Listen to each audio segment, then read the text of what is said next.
Bentrovati! Prepareremo oggi una delle salse principali della cucina italiana, la besciamella. È una salsa morbida che potete utilizzare in diverse ricette, ad esempio per preparare delle lasagne al forno, i cannelloni, la pasta pasticciata.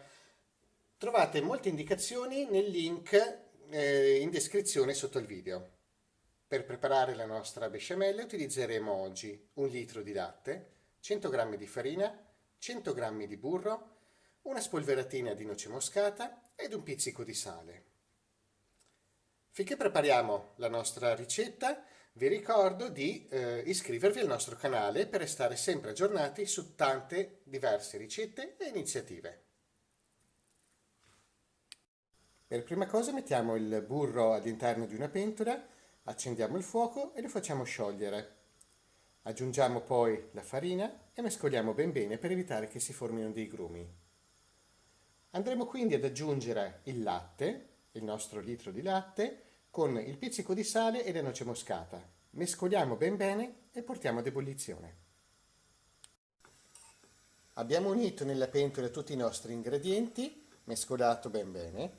Adesso portiamo ad ebollizione e lasciamo sobbollire per un paio di minuti. La nostra salsa besciamella è pronta.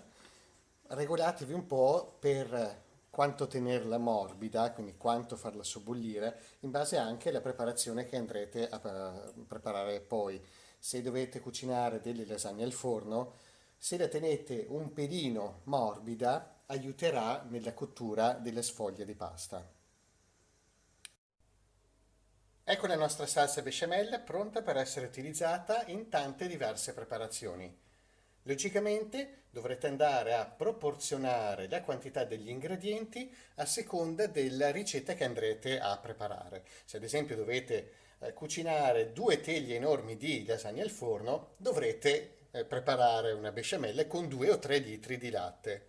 Benissimo, se vi è piaciuto il video di questa ricetta, vi ricordo di mettere un bel like sotto al video e iscrivetevi al nostro canale per rimanere sempre aggiornati su tantissime ricette e tante altre attività.